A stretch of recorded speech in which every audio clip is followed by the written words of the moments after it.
It's great to have you with us from wherever you're tuning in from. For more information about Elevate Church or to contact us, head to our website elevatechurch.me and take us wherever you go by downloading our Elevate Church AU app. We hope this message inspires and helps you to take your next steps in your journey. Hey, good morning, good morning, good morning. Great to see you here today. This morning we are continuing a series we launched last week called The World Spins Madly On Volume 2, which is a continuation, in a sense, from a series we taught just prior to that, The World Spins Madly On Volume 1. Now, Volume 1, we looked at lessons from a guy named Elijah. He was a prophet or a spokesperson for God, and God used him to do incredible miracles. So there's a ton of stuff that we unpacked during that series.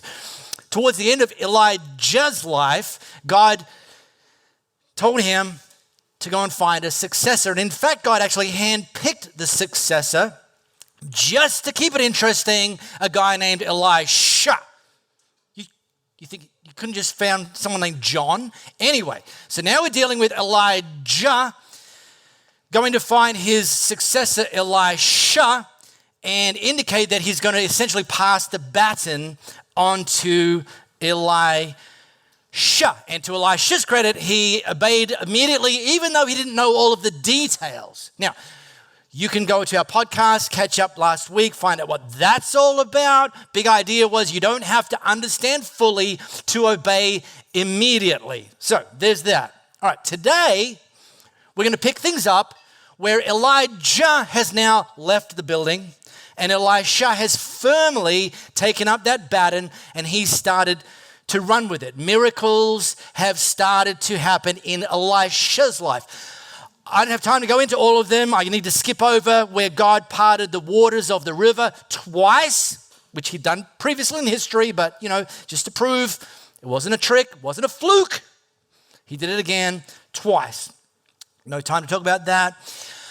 I also need to skip over where the leaders of Jericho came and found Elisha and said to him, listen, our waters are poisoned, so nobody can drink from them and we can't actually grow crops because the waters are poison, and asked Elisha if he could actually heal the waters. And Elisha did actually heal the waters. Little fun fact, if I was to preach about that miracle, which I don't have time to do, I would talk about the importance of you and me always being open to more healing.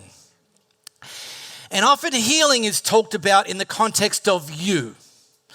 Heal your thing for your benefit. But this idea that Elisha, God used him to actually heal the waters of Jericho, is that the waters in our lives, the waters of our soul, the waters where life is lived inside out, isn't just about us. It's about ensuring that we are being used by God to bring life into the people around us, that we bring life into our marriage, that we bring life into the next generation. The next generation don't have to wade through the poison that maybe you got exposed to because you took the time to get healed so the next generation doesn't have to live under that. I'm all for resilience, right? It's a very, very vital and sadly declining character quality, but not coping, because coping is too often confused with settling. And the problem with you living with a poisoned soul is it actually not only negatively affects the people around you, it doesn't also allow God to use you to give life to the people around you. But I don't have time to preach about that this morning. So then, now this one's bonkers. The next miracle, right? Listen carefully. Listen to me. This is literally, you can check me later for yourself in the Bible. This is literally the next miracle. Elisha just healed the waters of Jericho. He's walking along. Some kids got up in his business and started criticizing him for being follicularly challenged. Literally saying to him, go away, Baldy, go away, Baldy. Well, Elisha didn't seem to take that well. Elisha cursed these kids in real time. And having done that, 2 bears came out of the forest, mauled the kids and killed 42 of them. Hello. Now, there's a couple of things I need to say about that. First, parents, relax. We're not teaching that in Elevate Kids this morning, all right? That's not today's miracle story. Not today. Never say never, but it's not today. And it's like, I'm reading that, I'm thinking, what's that all about? But look, can we just have an honest moment here? Really? Because we're Bible people, right? Right? We believe in miracles, right? Don't tell me there wasn't or will not be in your future a time where you're sitting in a meeting and one of your colleagues is being a total moron and you're thinking to yourself, if only 2 bears could come out of the break room right now and deal with that person. Because here's what happened. The bears mauled these 42 kids. You know what Elisha did next? He just moved on. What an incredible superpower to have selective access to. I don't have time to preach about that this morning, but, do with it what you will. If you've got your smartphone camera and you're not too busy thinking about bears mauling people in your sphere, scan this flow code. It's going to take you to 2 Kings chapter 3, and I'm going to drop us into the Message version. Now, while you're doing that, I'm going to give us a very, very quick flyover of a slice of history, and this is only going to work if you pay more attention than you've ever paid before. All right, here's the deal. When we looked at the life of Elijah entered the pages of history where the nation of Israel had spent the previous 200 years under the rule of 19 successive kings, each one more evil than the previous. The crescendo of evilness, not a word, was King Ahab, and he's the one that Elijah essentially mostly intervened, was used by God to get up in Ahab's business. Now, Ahab eventually died and handed over the kingdom to his son Joram. Right, so Elisha now in his lifetime, the king of Israel is Joram. Now, Joram is less evil than his dad, so he's got that going for him, but he's still evil, just less evil. You know, it's relative, I'm sure. That's what we tell ourselves when we do dumb things. It's not as dumb as them. Anyway, still not worshiping the God of Israel, just like the previous 19 kings before him. Now, his dad, King Ahab, had actually levied a tax on a neighboring king, a people called the Moabites, levied a tax on him that he was to pay 100,000 sheep and 100,000 ram. That's a lot. Well, when Ahab died and Joram took over, the king of Moab, he saw this as his opportunity to kind of just stop it. You know, no more sheep, no more rams.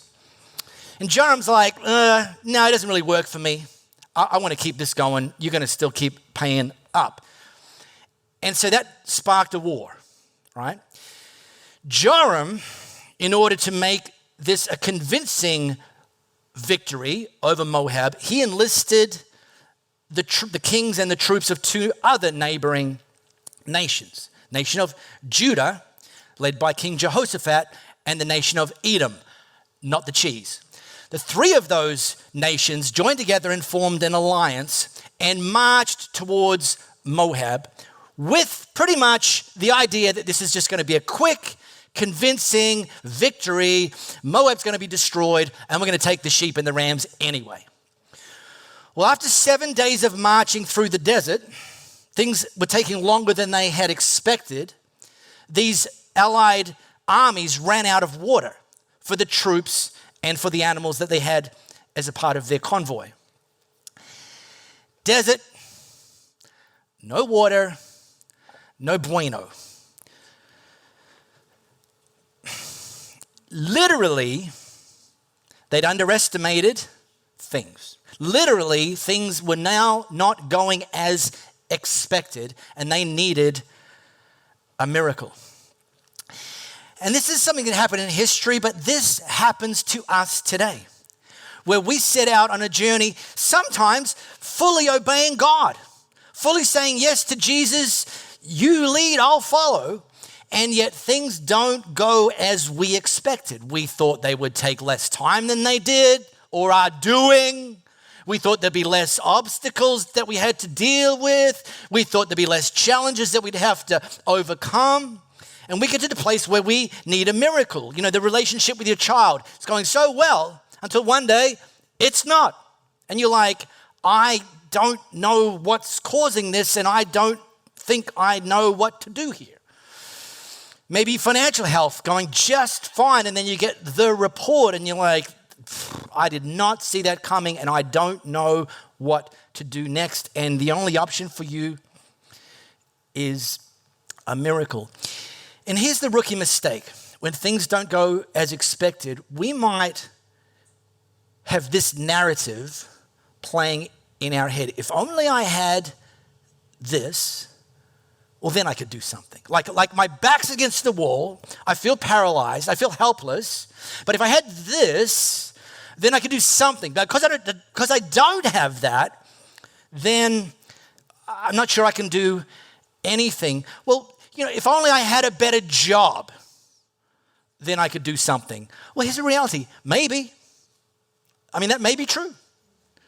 But until that happens, it doesn't mean you can't do anything to better your circumstances. Well, if only I'd gone to university, then I could get that promotion. Well, maybe. But until then, doesn't mean you can't do anything. Well, maybe if we had more resources, then we could do what God's asking of us. Well, again, maybe. Have more, can do more.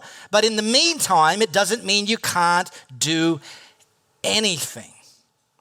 So, the king of Judah, a guy named Jehoshaphat, not evil, but not yet back to following the God of Israel, he was sort of at least wise enough to think maybe the God of Israel could do something, even though we're not following him. And he asked around, does anybody here know if there's a prophet of the God of Israel nearby? Anyone? Know anyone? And one of Joram's entourage says, yeah, I know a guy. His name's Elisha. He used to be Elijah's right-hand man. So they sent for Elisha. Elisha wasn't convinced that he, should help them. Like, not my problem, not my circus, not my monkeys. But eventually relented. Here's something to understand. Your greatest need becomes a blessing when it drives you to depend on God. See, because of God, sorry, I've got my Captain Obvious hat on. I'm about to prove that to you. We never have no option. We never have no hope. We never have, there's nothing I can do here. Your greatest need becomes a blessing when it drives you to depend on God. These three kings, with all their power, all their wealth, all their resources, all their influence, they go to a place in their lives collectively where they realize the only option we have here is to call out to the God of Israel, whom we don't worship.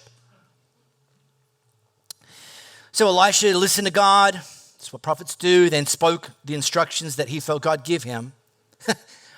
And said to them, tell your troops to grab some shovels and go out into the valley in the desert and dig some ditches. No bobcats. No excavators. This wasn't Fortescue. Shovels. Shovels. Your troops are currently out of water. They're in the desert. Let's do some manual labor. That's the solution. Has God ever asked you to do something that sounds like the almost opposite of what you thought he should do? And that's not the problem. The problem is if, because you think it's the exact opposite of what you should do, you choose not to do it. That's the problem. Thankfully, they did. Grab said shovels. God's word, dig ditches all over this valley, and here's what will happen. You won't hear the wind, you won't see the rain, but this valley is going to fill up with water, and your army and your animals will drink to their fill. Don't be too impressed. This is easy for God to do. Oh, and just just as a little bit of bonus, he'll also hand over Moab to you. Elijah had demonstrated to Joram's father that God controlled the rain. He could turn it off. He could turn it back on again. This was not a promise of rain. And I wonder if it's because he didn't want them to put their faith in the rain, but rather to put their faith in the God who calls himself Jehovah Jireh, the God who will provide. This wasn't a promise of rain. It was a better promise. It was a promise of provision. And too often when we talk about God being the provider, we just talk about money, which is fine. Hey, I don't mind having me some rich people's problems in my future. That's fine by me. Should I choose the BMW or the Mercedes? That's a silly metaphor. I don't even own a car. But maybe he'll do rain, but maybe not. But he's going to provide for you. So here's the thing. While you're waiting for God's provision, what can you be doing? And the answer is typically something. Because here's the principle. Do what you can do and trust God to do what only he can do. See, only God can provide the water, but sometimes he wants you to first dig a ditch. Sometimes he wants you to actually demonstrate your faith and take a step of faith before he will demonstrate his faithfulness. It's his miracle, but he often wants us to participate. So, want God to improve your health? Start walking 20 minutes a day. God, while I'm scrolling Netflix, please improve my cardiovascular fitness. Want God more involved in your finances? Take a next step with giving, because he says he'll get involved in our financial world when we put our faith in him by putting him first by giving. If you want God to help you advance your career or your business, get a mentor or start some study. It's us. Grab a shovel. The sticking point sometimes is that we don't understand. I don't know. Why would it? But another sticking point is, why would I dig a ditch with a shovel when I actually need a full valley? I don't understand. I can't connect the dots here. But here, that's how the journey of faith works. Believe big and be willing to start small. Now, I know a lot of people, and it's observation, not criticism, who if I was to say to them one little kind of nudge, it would be, you're not thinking big enough. You're not believing big enough. You're praying small prayers to a small God, and he'll probably answer them. But what about you take a risk and start praying big prayers to a big God? I also know people who are tempted to pray big prayers to a big God, and then God says, great, grab a shovel. And like, wait, what? And haven't connected the dots that the journey of faith believes big and starts small. Now, you can read what happened next for yourself. There's not another episode of Bears, but it's a good story. Then one day, the wife of a man from the guild of prophets called out to Elisha, your servant, my husband, is dead. Well, you well know what a good man he was, devoted to God. And now the man whom he was in debt is on his way to collect by taking my 2 children as slaves.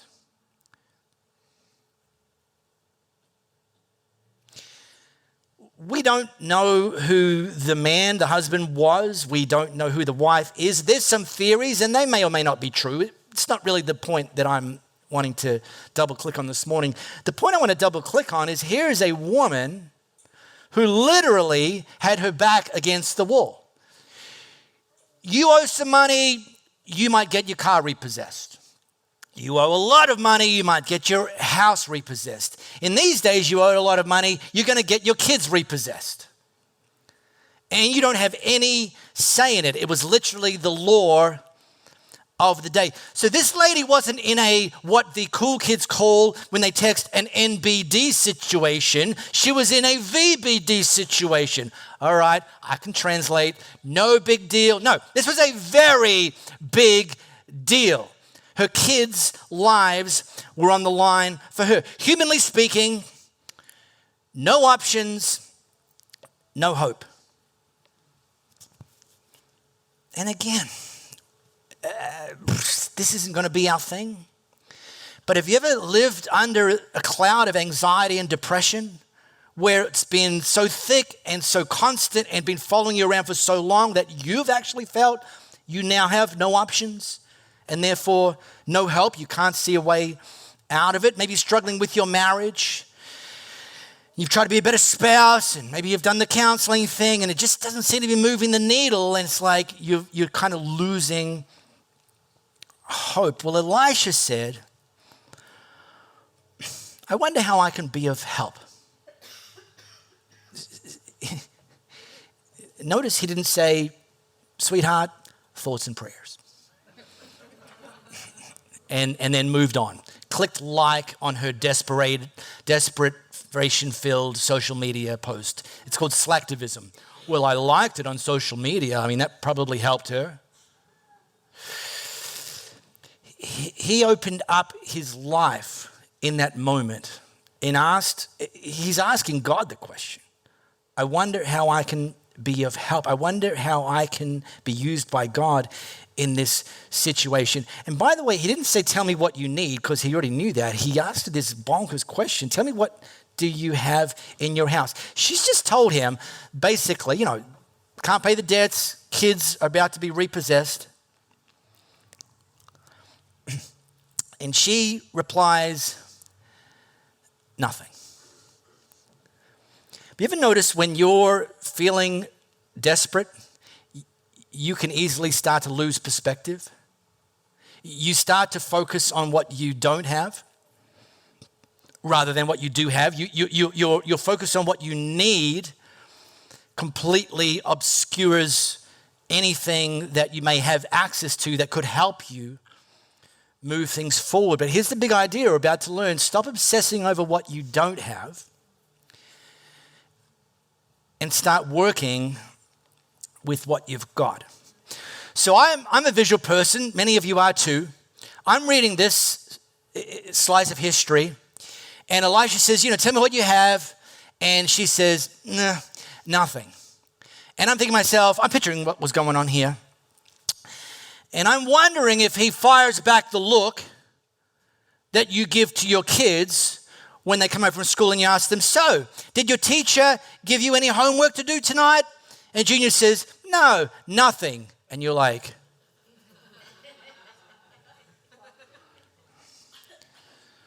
or the look when you're kind of starting to run late for the wedding, and your wife runs out of the closet area and says to you, I've got nothing to wear. And you give her the look because you're thinking to yourself, you could clothe a village with your wardrobe. Or this one, when your kids go into the kitchen and they say, I'm hungry. And they open the pantry that is so full that if something fell out, they would be buried alive. And they say to you, there's nothing to eat. So I'm picturing Elisha giving that one to the widow. Not very sensitive, I understand. Said nothing. We said, oh, okay, all right, you got me. I do have a little oil, olive oil, extra virgin olive oil. Well, great news for her because we serve a God who specializes in doing a lot with a little. Well, maybe if I had more, I can do more. Maybe, but start with what you've got and see what God does. Everyone sitting down? Everyone taking their meds this morning? I'm going to take you to a dark place. March 2020. The world started to shut down. like a series of dominoes, and eventually the lockdown thing happened here in P-Town and the great nation of Westralia. Churches, among many other institutions and businesses and so on, were now no longer, for the foreseeable future, we don't even know how long, allowed to meet in person. Which, if that had happened like 20 years ago, that's literally it. That's like, maybe I'll see you again, maybe I won't. We don't know. And there was no other options available. I got together right around that time with a bunch of my mates who lead churches here in Perth. You weren't allowed to we got together for lunch. You weren't allowed to actually sit inside the restaurant, so we got takeout from the newly concocted takeout window, and we walked around the corner and we had a picnic in the park. Okay. Sounds lovely, but it's kind of like we felt a little bit upset because we were forced to do it. So we started comparing notes. What are you doing? What are you thinking? What's your approach? How are you responding to this? This was like week 1, just about to start of lockdown 1.0. One of my mates says, "Well, we've got staff. I've laid them all off." Okay, all right. He says, "Yep, because Okay. Next one didn't quite take the nuclear option, but said, we're just like slashing the budget, like slashing, like Agent Orange here, strafe burning." And I was like, what? All right. Full disclosure, I then went into that guy mode. I don't go there very often because I don't walk around trying to have to prove something, but I went into that guy mode because it seemed to me there's a lot at stake here. And I said, fellas, have you thought that maybe God could turn this crisis into an opportunity? He's like, and they're like, we weren't wearing masks at that point, so they gave me the full blank look.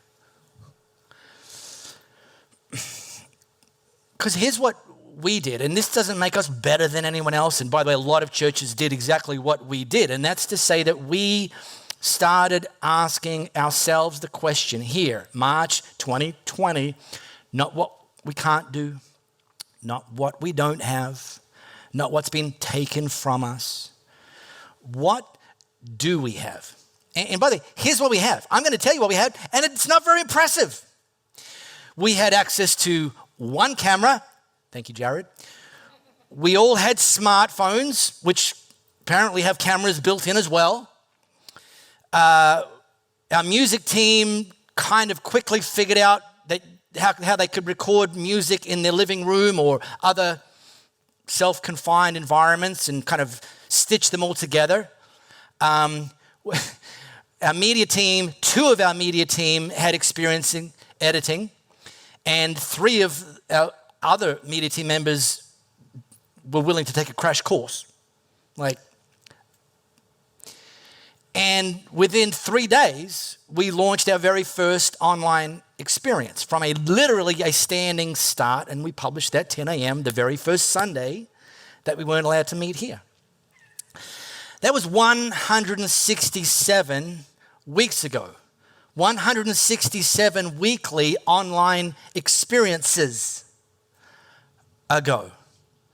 And God has used that online experience. He didn't just use that while we were not allowed to come together in person. He's continued to use that, and we're continuing to see that grow and that reach grow, and us reaching people that we haven't met, probably never will, but reaching people and building people. And it all began because we asked ourselves the question, what do we have and what can we do with what we have? Well, we do have a little oil.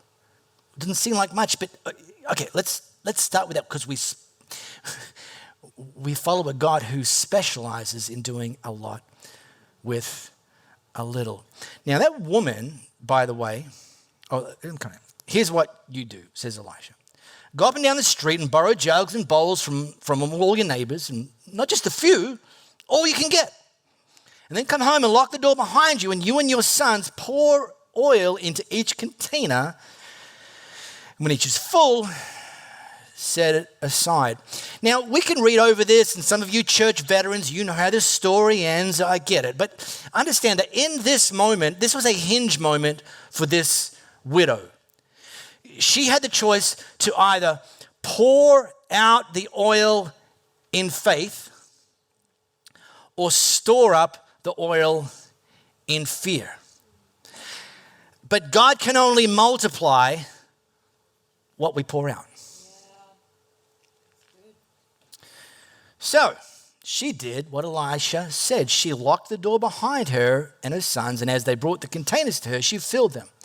When all the jugs and bowls are full, she said to one of her sons, "Another jug, please." And he said, "That's it, no more jugs." And then the oil stopped. She went and told the story to the man of God, and he said, "Go and sell the oil and make good on your debts. Live, both you and your sons, on what's left." These seem like maybe on the surface two disconnected miracles where first of all we see God saying, grab some shovels and go and dig ditches. And then, spoiler, they actually did wake up and the valley was full of water. This is not shovels, this is a little oil. But again, it has to be put to work. It doesn't make sense, just like the shovels in the desert when you already have, dying of thirst. Doesn't make sense. But it's another promise of provision from Jehovah Jireh, the God who provides. But get this. Oh my gosh, this is good. I'll just read it for you.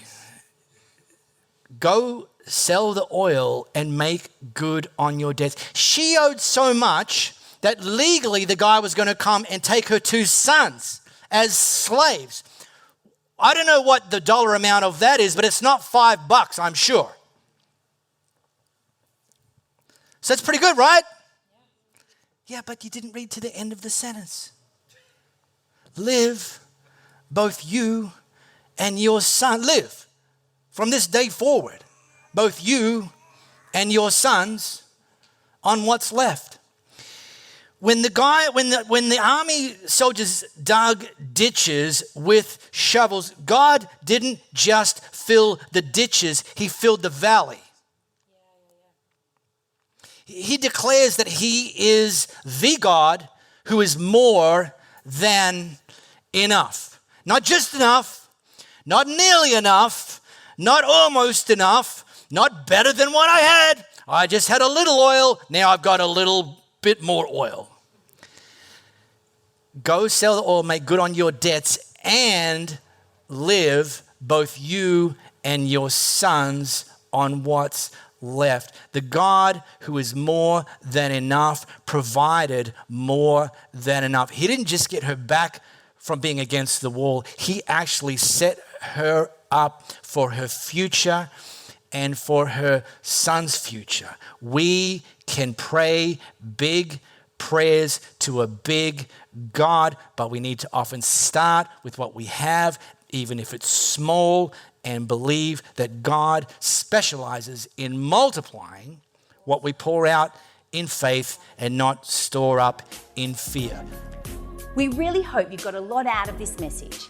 If you live in the Perth area, we'd love for you to join one of our live experiences. For times and directions, as well as information, head to our website, elevatechurch.me. For those of you beyond the Perth area, we'd love for you to connect with our online experience, which premieres every Sunday via YouTube and Facebook Live, and on demand immediately after. And to partner with us to reach more people by giving financially, head to our website, elevatechurch.me, and also download our Elevate Church AU app.